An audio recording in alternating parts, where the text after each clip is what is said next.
TwitchCon. What are we doing? And this is Honest Take with an Honest Take. So if you guys don't know much about me, I am a convention princess. Therefore, I work and also attend multiple conventions throughout the year. I'm in the process of starting my own company for convention support, basically, where I'm helping with content creation, panel moderation, and also guest relations. Therefore, when I heard about the whole Emmy situation at TwitchCon, I was flabbergasted. Let's read her statement that she posted. Hello, everyone. I am okay, and thank you for all the kind messages, so I cannot respond to them all. Cute. Yesterday, the man who assaulted me was allowed to cross multiple barriers at TwitchCon and even in front of another creator's meet and greet and grab me in my face and try to kiss me. No! A fight? Alright. Fortunately, he was not able to, but a lot of people have pointed out it could have been a lot worse. I was shaken up by what happened, and it's not the first time I've dealt with something like this, but to tell you honestly, I am a lot more hurt and upset by Twitch handled it during and after the fact.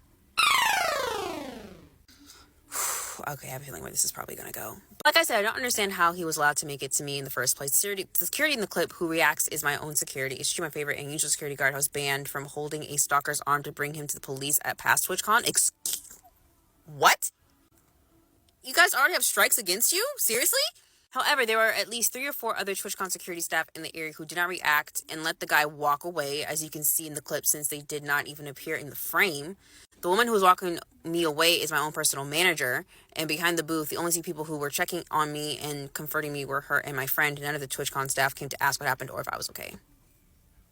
This is bad. I'll keep reading.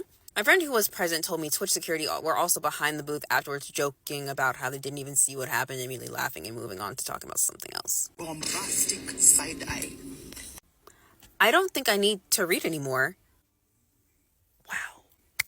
They have a PR nightmare on their hands is what I'm looking at. And I haven't even finished reading the whole thing. In Twitch's statement, they said that the guy was immediately caught and detained. I'm sorry, but that is a blatant lie. He was allowed to walk away from my meet and greet, and I didn't hear he was caught until hours after he had attacked me. And it felt like this only happened because of my manager pressing for it, not because TwitchCon staff present thought it was a big deal.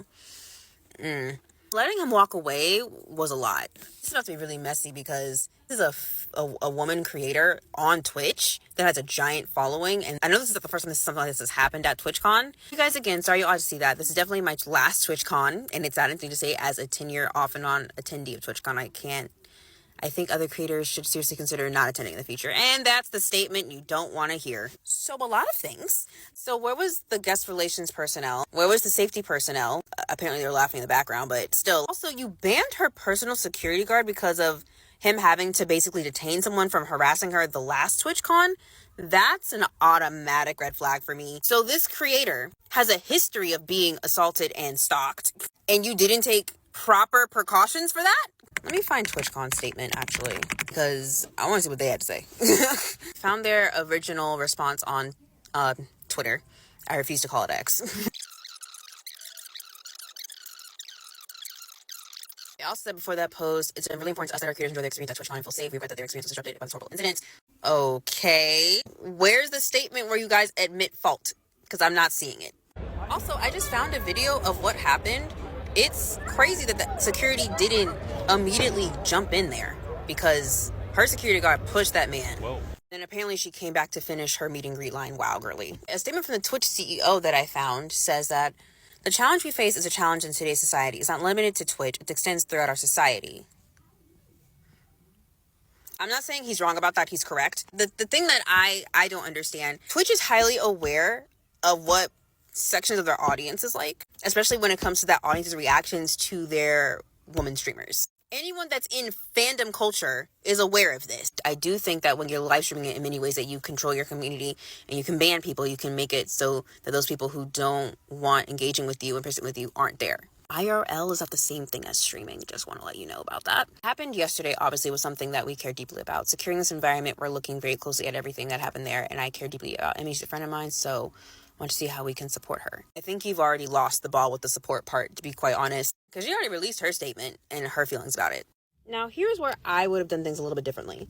Research and knowing who my guests are so I know who has a history of being stalked and who needs security. Guests under that category, up security around her 24/7 while she's attending this con. I'd be doing that for multiple creators anyway. Because correct me if I'm wrong, streamers in general have been unalived by fans before.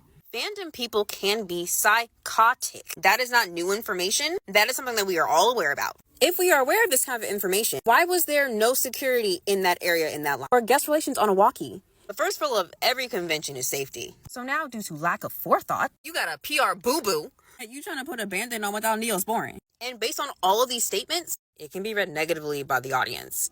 Even though it's not a direct fault on Twitch, they have to treat it like it is. Because they're a company, you have to admit fault and apologize on top of that. Like, personally, I would have been in that girl's face, like, apologizing, accommodating, everything. The works. Rearranging her schedule the way it needed to be giving her extra hotel time. And based off her statement, I don't think they did that. And that's probably going to eat y'all in the butt later.